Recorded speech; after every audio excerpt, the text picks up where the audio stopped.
400 views, and I would post like comedy, would get 40,000. I was like, okay, y'all not fucking with the singing. Let me keep telling these jokes.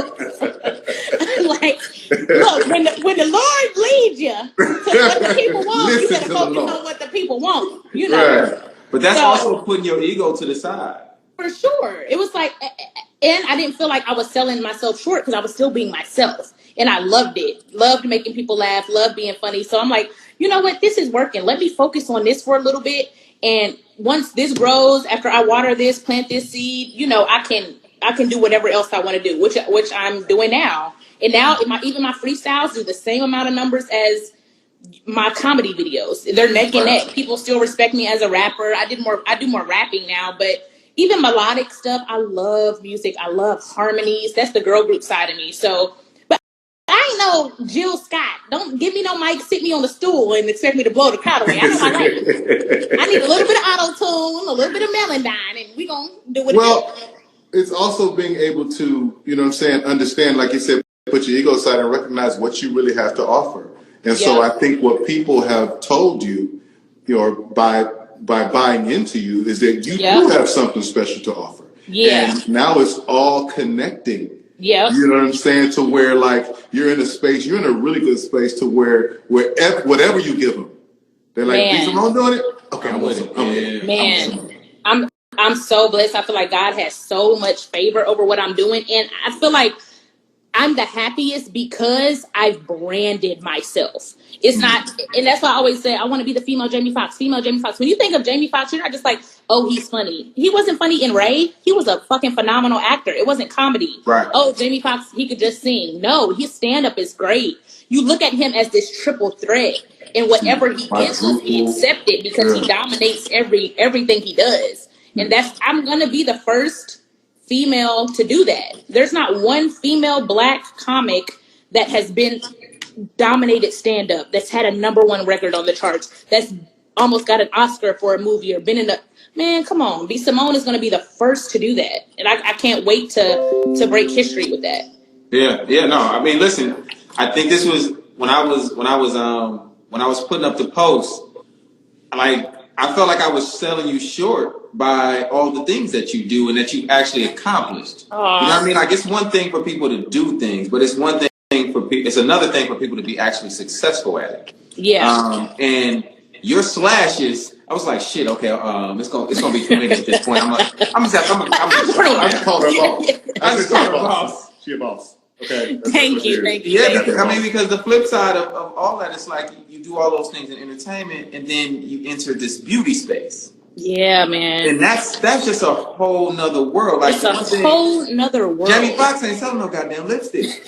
They're not. All right? They're not. Yeah. They're not selling that. You know what I mean? So for you to be able to take it to that space as well. Yeah. But also, what's the thought process behind that, right? Because like you said, everybody's not doing that. Everybody's not thinking in that way. So as you have comedy hitting, at some point you're going to get to your music. Yeah. What makes you say, ooh, let me get into this beauty business and put the pieces together here? What is the thought process behind that? Well, I did a lot of stuff before I became this influencer that everybody knows. I was a licensed cosmetologist. So I was here we go. All right. So being in that realm, working in a salon, hustling, doing hair, my granny's kitchen, doing makeup. I didn't even want to do makeup. But girls like, oh, you doing my hair? Can you do my makeup? Yep, sure can. That'll be an extra $20. Like, I can do whatever you need me to do. I figured it out. Like, yep, damn, I wish I had a makeup artist. I'm a makeup artist, so I just started doing bitches' makeup. So it was like I'm in that beauty world already. So being a licensed cosmetologist, I always knew I wanted to get into selling some type of beauty product because I realized the demand. Girls will come to me and literally, oh, that's $350. They're counting out change. You know they don't have no money, but they're gonna pay to get their hair done. Period. Right. They're going to pay to get their makeup done. They're going to get their nails done if it's their last dime. They're gonna figure it out. So I was like, I need to figure out a way to make money without using my hands.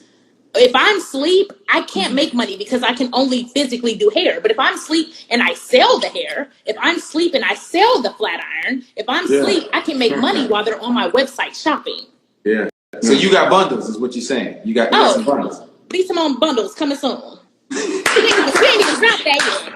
I'm gonna just buy some just to support the business. I'm gonna just buy some. That ain't even out yet. And put them on my gram. I got these. I'm one of the first one to get some b.simone bundles. But I think it's so important to have multiple streams. Even you see at a time right now, I got so much money ripped away from me because I was on tour with Martin Lawrence.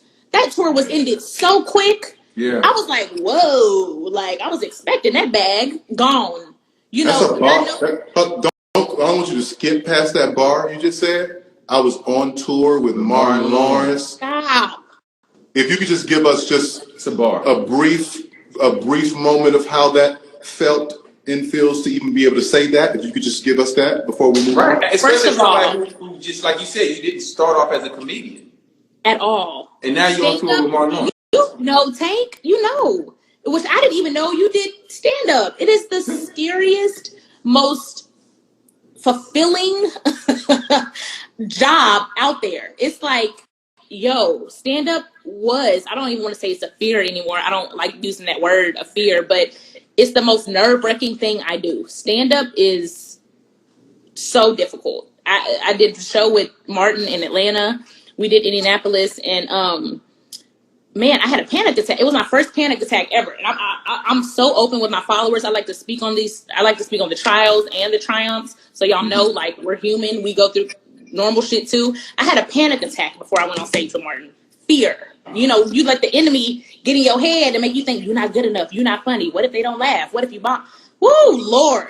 You got to learn how to control your mind. But when I say that was the best show of my career, yeah, I hopped off that stage. I jumped into Martin's arms. Did you shout? Like, yo, if he don't even know what I went through before that show. Right. When I jumped on him after I got off, like, he said, "You're a legend." He whispered in my ear, "You're a legend." And he walked back out and he did his thing. I was like, he don't even know what I went through before I had to get on stage. I was so scared. I was so scared. You told me about the fear part of it, and I couldn't believe it because your personality. You naturally have it. You know what I'm saying? Thank like you naturally have a thing where as soon as you start talking, people are paying attention. You know what I'm saying? And wanting to go in whatever direction you're taking them. You know what I'm saying? So it's crazy that there's that. Like me, I don't have no fear. I'm like, fuck them, I sing. Dude, I gotta get to that point. I'll take my shirt off if I need to. I'm like, whatever. Right, I'll sing. Like, fuck bottom and they're gonna sing something, you know. But that is really, really dope. Congratulations. That is really, really dope. Thank you. But yeah, the Martin tour was dope. We only did 2 dates, but I think we're not going to pick back up till next year. So even that, my point of saying that was the multiple streams of income. You guys have to, and I'm not saying do 10 things at once up front. You know, don't do that first, because I had to stop my music, focus on the comedy. Choose one thing, and when that flourishes, I use the comedy money to invest in b.simone Beauty. I use the b.simone Beauty to invest in making the book. You know, it trickles down.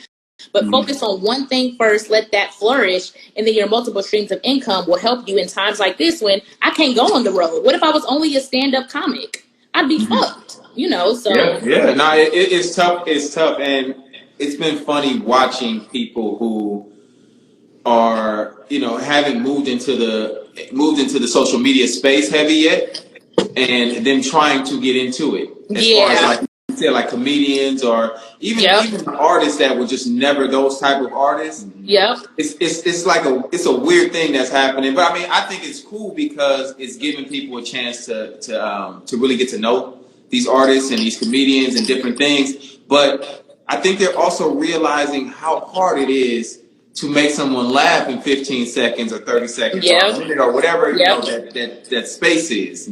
That's just not easy. And just to be organic, like, I love organic comedy. And don't get me wrong, I love the skits too. It's like acting. It's a short, like, mini movie. But with my comedy, I try to do it in one take. I just hold the camera, I think of a topic, and I just rant. I don't like to do it over and over. I'm like, whatever comes out is what I'm naturally feeling. That's organic. So that's what's relatable. That's what the women are going to relate to. That's what the single black women in America like me are going to relate to. So let me say it like this, and not make it so scripted, you know. Right. So Okay. Do you think that obviously, okay, you have all these businesses, you have all these endeavors.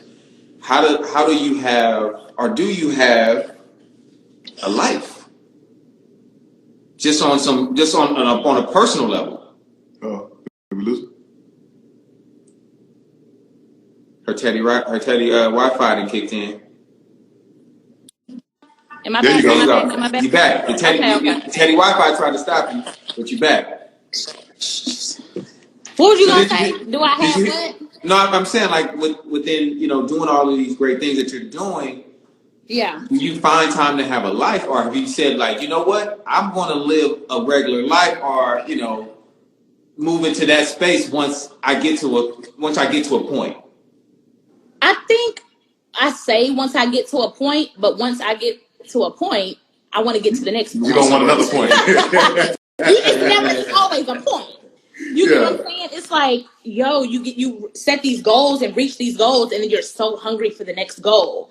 I look at Will Smith, like what he's done with his career. I'm like, that's literally gonna be me when I'm 50. Like, I'm not gonna stop. I know I'm not gonna retire. I'm gonna keep doing it till the wheels fall off. So I don't think I'll ever have a normal life. But I do think the deeper I get into it and the older I get, like, y'all know, 50 years ago when y'all turned 30, like I turned 30 this year. So when I turned 30,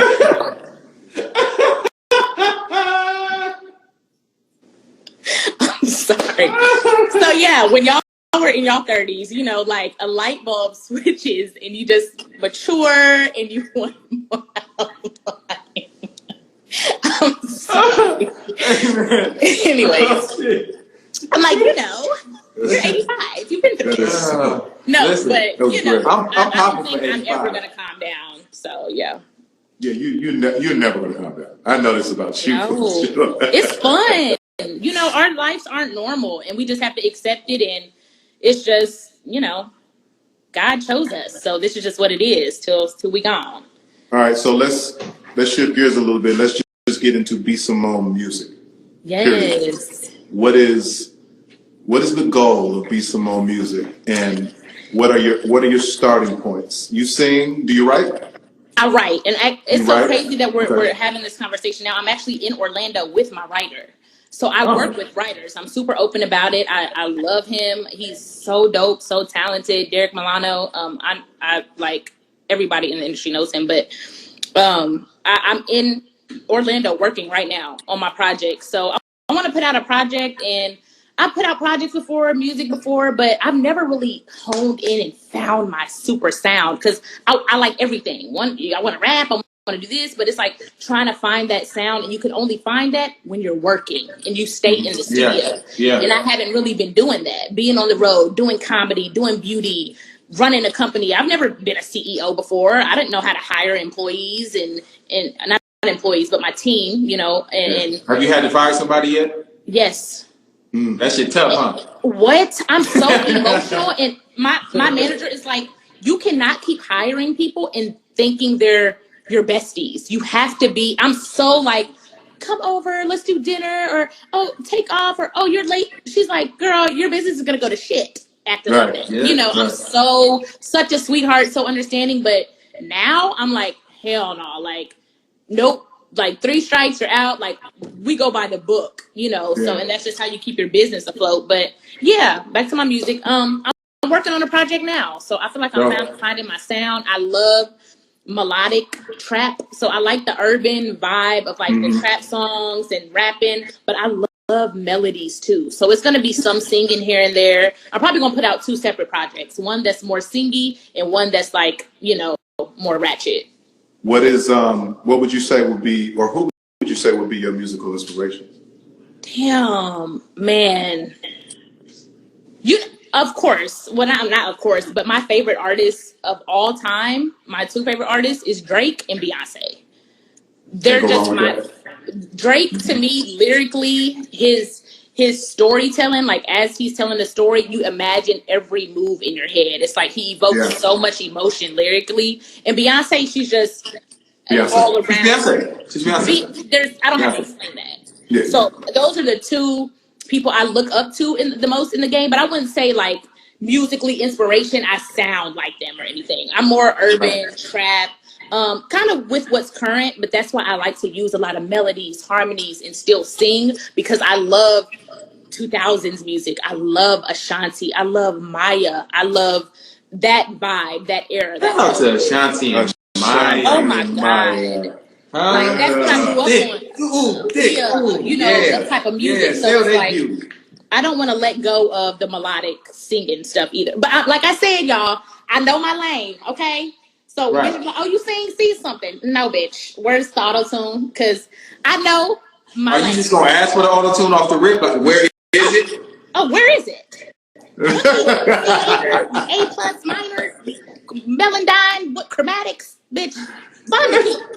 Well, I think what's good too is that since you are such a dope comedian, you know, you have so much room to have fun in your music, in your musical world. You know what I mean? Like I've been behind the piano for so long, you know what I'm saying? So when I start trying to have fun, they're like, just come on out. They're like, can you please just your hands back down at that keyboard? Down, where that emotion is down. I need to feel like I'm dying. I feel like I'm having a heart attack. Come on down. But come on.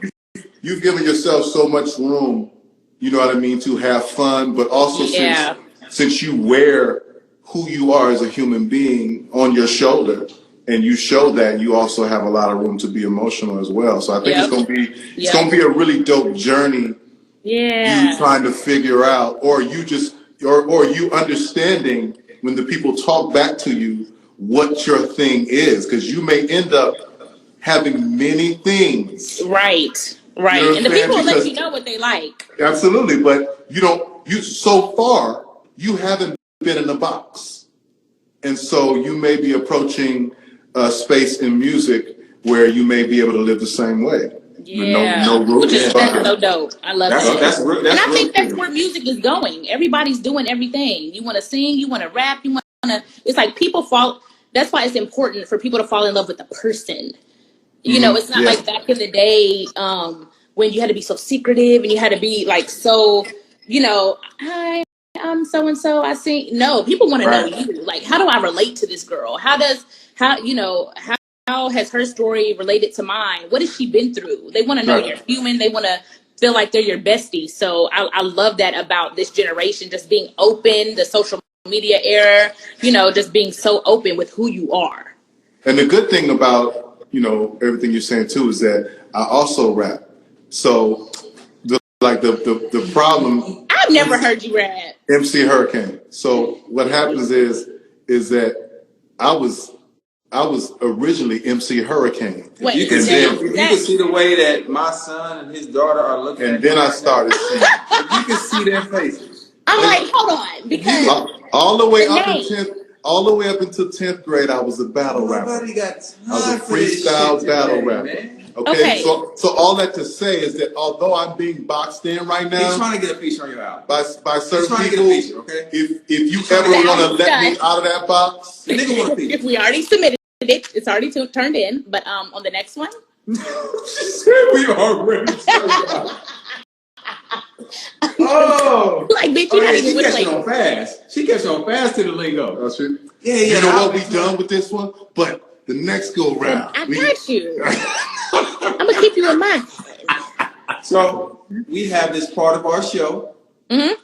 It's called I Ain't Saying No Names. So we need you to tell us a really good industry experience story. You know, that could be somebody we all know, but y'all know this person. But you're not gonna say their name. You're not gonna say no names. Well, this is kind of an embarrassing story, right? Even better. So, y'all know I said Drake is my favorite rapper. Rapper, right? Did you just say his name already? No, it's not Drake. It's another person. Cool. So, I'm in LA. This dude is like this rapper. He's the man in LA. He's this he does all this stuff in LA. Everybody know him. If I say his name, everybody gonna know him. Okay. So after the club, he's like, yeah, we all going to Drake's house, blah, blah, blah, blah. It wasn't on no groupie shit. Like, you know, y'all know in the industry, there's parties, there's get-togethers, whatever. I'm like, yeah, I'm a roll, whatever. I roll with you.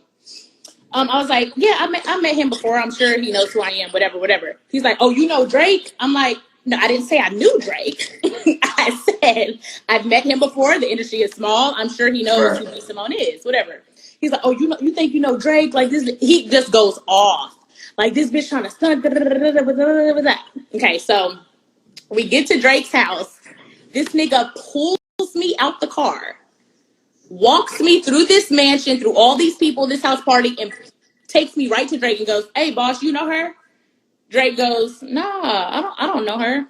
He's like, "Well, she just said she knew you." So it looks at me and goes, "Do you know?" He said he don't know you. How you know him? I'm like, this is a shit show. Like, I didn't even know how to explain myself to Drake. Like, I'm like, this is so fucking embarrassing as an artist. And when you're not a groupie or a hoe or whatever, and like you're trying to be respected as an artist, that shit is embarrassing. I was like, this is just embarrassing. So that nigga, like, mind you, he's on my nuts now, but you know,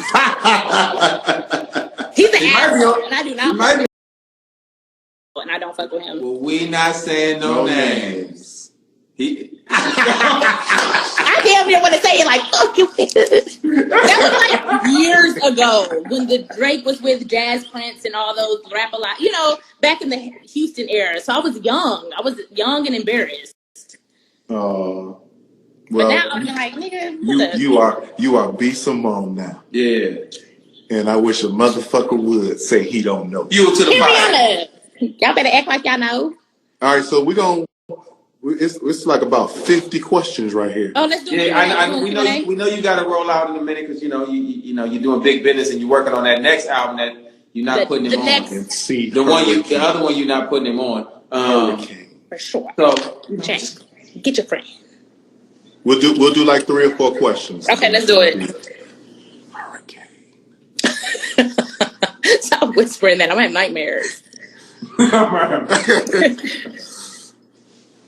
man. We gotta find some good ones. And listen, a lot of people are in love with you, is what I will say. They love with you. Oh, I love y'all. Thank you, guys.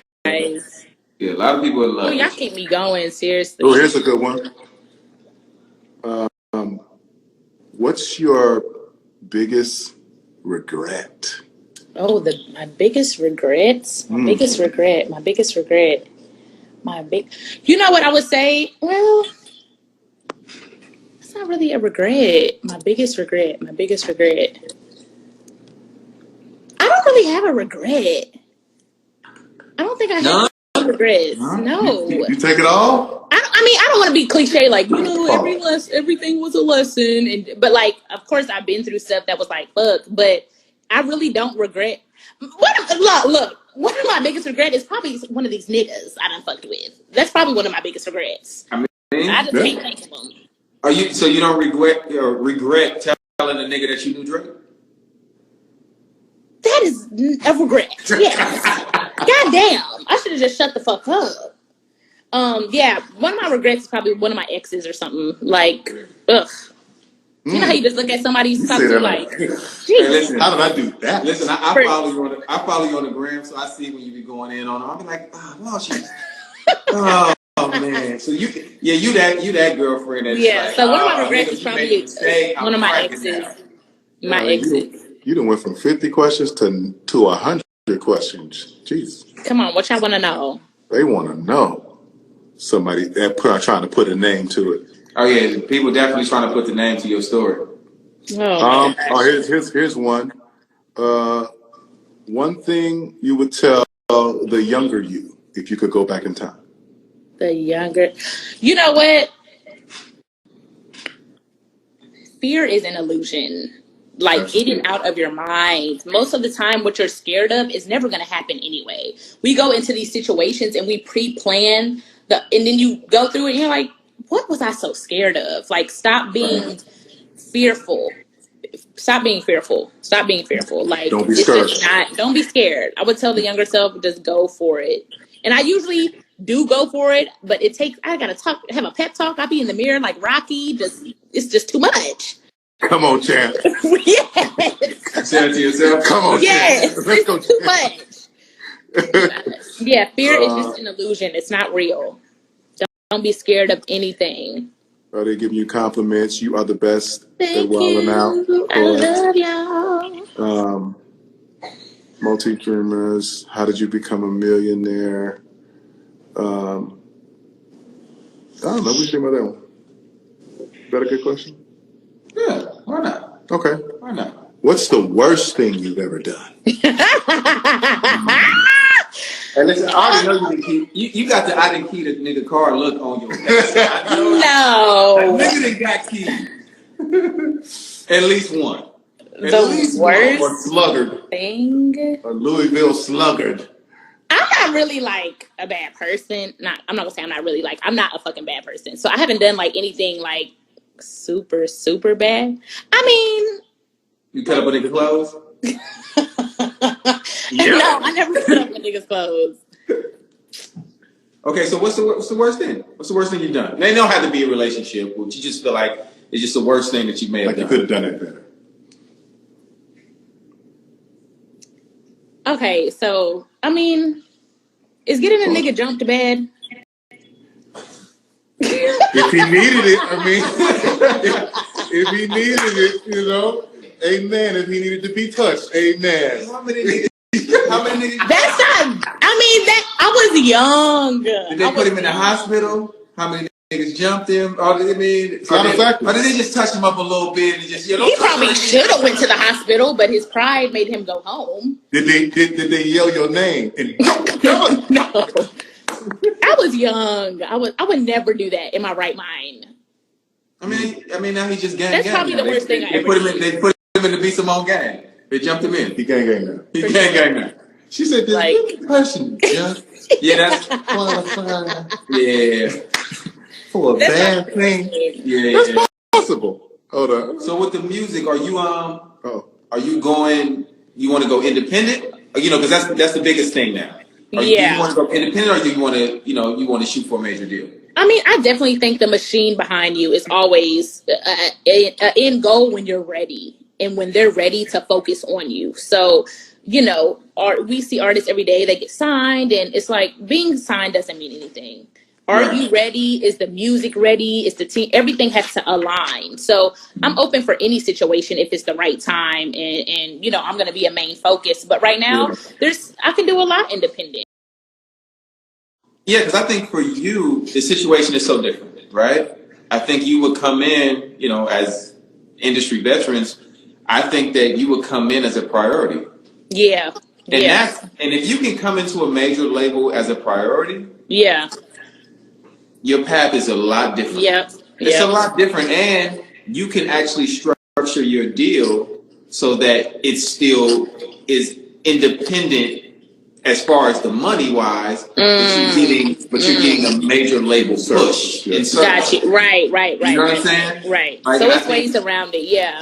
No, it's absolutely ways around it. And you have so many businesses. You're making money, right? You're making money. Those things are making money for you. Sometimes that machine can take you places that you just can't take yourself. Yeah, for sure. There was no more fan questions? Well, let's get one more. There's plenty of fan questions. Proposals in there. Yeah. You trying to marry a nigga on here? No. Okay. So no to all I gotta at least see you first to see what kind of shoes you got on, sir. There it is. I gotta see your shoes. I keep a nice pair of shoes on. All the time. Of course, people want to know if you're dating at the moment. Not during COVID, probably. I would date during COVID if I had any options. Yeah, right. Open up your DMs. I'm sure it's lit. Ain't nothing in there but with one follower and no profile picture. How did you stay motivated through all of this? You know what? You guys, let me tell this to everybody out there. If you're going through a dark place, if you're going through a dark time, if you're happy, if you're sad, whatever you're feeling right now is only temporary. You have to remember that. I knew, like, in my darkest moments, when I first moved to Atlanta, I didn't have no bed. I slept on the floor for 6 months. I'm not going to just act like, oh, I came from poverty. I came from the hood. I came from the streets, because I didn't. But I had my moments that it was very, very difficult for me to eat, to maintain. to, when I moved to Atlanta, it was my first time being out the house. I was young, I was hustling, and I wanted to be an artist. I chose to pay for studio time instead of going to buy a headboard or going to buy a mattress. I was like, I'm going to the studio. So, but I knew during those times it was temporary. I knew in my mind, yes, I would cry. Yes, I would be upset. But the things you cannot control, let them go and know that the pain is only temporary. Everything in life is temporary. So you just have to keep that in your mind. It's not going to last forever. No, really don't. We're going to do one more and that'll be it. Somebody say, yes, bitch. Yes. Okay, somebody is really in here. I want to know about the baby.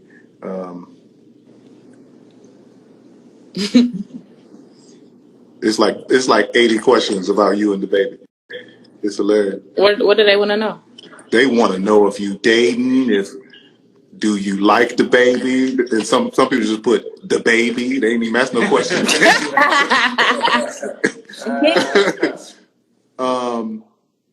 This could be dope to leave off of. What do you think? To leave off of? No, not this one. Oh, hey Zach, love y'all. Here's one to end with. This is good. Describe yourself in 3 words. Yes, favored. Come on, hey, Glory, hey, don't make me get up. All right, I'm back. I'm pure. I take pride in that. I really mean everything I say. I really, really love people. I love people. I love making people laugh. I feel like if you can make people feel good, you winning. So I'm favored. I'm pure, and I am a legend. That's what I'm talking about. Don't be afraid of that. I am afraid of that. I'm gonna speak that. I keep speaking it. I put it in my profile recently. Everything I say happens. So I mean, my little bio. I'm like, I just gotta speak it. Everything I speak happens. So you gotta watch your tongue. You gotta watch. Because also with that, proclamation, there comes the action behind it. There comes the work. So you're not just saying. The action and the responsibility. Yeah, you're not just saying I am a legend. You're actually walking. You're taking those steps. You know what I mean, to ensure. The things that you believe about yourself. So, and the platform we have a responsibility too. It's like, all these eyes on you. What you gonna do with the eyes? You gonna lead them this way, or you gonna lead them this way? All these people watching, all these people trying to be inspired, trying to be motivated. Like, what are you giving back to them? So you just gotta. I want to let people know I try to do the right thing, So thank you guys for supporting me, for loving me. Absolutely. Thank you guys. Because everything that you're giving to people is, like you said, is pure. It's pure. It's you. It's you. Now we appreciate you, man. Thank you again for doing that video. Thank you for coming on the show. It's in my video, girl, my lead woman. You feel what I'm saying? That was fun. We did that. That was a fun video. Off of the Desi, you and Desi's y'all skit. Car skits, yep. Yep. Yeah. Bitch, is that Tank? Perfect. That was a good one. That's the first time I saw you. Yeah. That's the first time I saw you. Hey, Megan, love you. My best being here. Thank you well, guys so much. This was amazing. Be safe. Tell me the name of y'all's the podcast y'all do though. R&B Money Podcast. Oh, this is the same one. Oh, yeah. I thought y'all did another not. No, because we in quarantine, so we got to do it here now. When we get out of quarantine, then you come sit next to me. Yes, we got to do it. We got to do this again in person on the podcast in person. Dope. All right, thank you guys. All right, baby. Appreciate y'all. Bye. The b.simone. Come on, b.simone. Come on. Go, you boss. Give her flowers. Give her flowers, boss. b.simone is special. Super special. And she ain't waiting on nobody. And that's the thing. You understand what I'm saying? Like, you have to be willing to get all the way out there, willing to do whatever it takes for the things that you believe. Period. There's no substitution for that. Nah. Dance is over. The last dance is over, man. What did you what did you fully gain from the last dance for you? Like, did you learn anything new? I mean, obviously, we grew up in that time where we got to see it happen. Yeah, I grew up in that time. But did you learn anything from the backstories? Did you feel like some of it may have not all the way been the truth? Well, did you feel like a little bit was, a little frosting on the top to make it, you know what I mean? I feel like this. When... Because Horace Grant called him a snitch. Horace Grant called him a snitch. He did. But you also have to understand that most of this documentary was coming from one person's perspective. Yeah. You understand what I'm saying? Yeah. So, one man's truth could definitely be another man's misunderstanding. Completely. Like, that ain't what, you know what I'm saying? Yeah. Like, imagine if, people have a conversation before it drops and say, no, this is how it went. It was supposed to, and everybody has and then we put out the documentary with the commentary and all that. But that's not really how that happened. Everybody was captured individually, given their own take of the situation. So I just think we have many different takes in everybody's side of it, but we don't necessarily have an agreement, so to speak, outside of the facts. Right. Which are on paper. Yeah. No, I get it. Some fluff in there, though. Yeah. I don't think I believe... I don't believe the pizza story. I am not going to do this with you, okay? I don't believe the pizza story. I believe that... I don't believe Mr. Pizza Man and 5 other Pizza Mans came... I'm going to believe... Them niggas ordered talking about, Michael Jordan wanted a pizza, all right? I believe, first of all, that Black Jesus, okay, in his Jesusness, was only doing the right thing that night. He got a pizza... You know what I'm saying, with bad intentions, and it did bad things to him. Okay, and that's what we're gonna believe at the R&B Money podcast. So, Cardiac said, "Dude, so you really think he was drunk?" No, I don't think he was drunk. I think he was dehydrated, and you take dehydration however you get it, right? However dehydration comes on you, you know what I mean? Comes on you. You know what I mean? This is how you take dehydration. Because, and I'm actually happy that he did say it wasn't the flu finally, because niggas that didn't have the flu, you not playing basketball. Ain't no basketball during the flu. But listen, ain't no basketball during food poisoning either. I've had food poisoning. That's why I said where I couldn't see it. I'm not here to take away from Black Jesus, because Black Jesus can do things we can't do, and that means even playing through food poisoning. It was food poisoning. Jesus was a man that he would not lie. Sound like all night to me, baby. I'm just going. Sound like one of them nights when he walked in on the cocaine. He walked in and then walked out. It walked out like he didn't walk out that night. It sounds like he didn't walk out. I don't know what he did when he got in that room, but I just don't think he walked out. I choose to believe that Black Jesus was where he was supposed to be, and people were trying to defile Black Jesus. Okay? Okay. Hey, listen, I got a pair of flu games or stomach ache games now. Stomach ache What is games. it supposed to be now? Food poisoning games? Food poisoning games. They done messed up the whole... Yeah. I know, Roddy Richmond shouted him out. Game. They messed up the whole thing. It doesn't even exist. Somebody said cocaine. A cocaine night. Hey, no, listen, but listen, if you tooting during the finals, if you playing with your nose during the finals, you a wild one. I don't believe that. No, I don't believe it. You know what? I wasn't gonna say that. You know what I'm saying? I mean, I played with dudes, you know what I'm saying, who had a bunch of things in their system. And they were playing really good. I don't know if it helped. They were amazing. Yeah. But The Last Dance was probably the greatest sports documentary of all time. Oh yeah. By far. Somebody called them the Boo Boo Games. That's really good too. That's actually a really good one. That's a good one. Food poisoning, but in no time did he have to go to the bathroom. That's strange.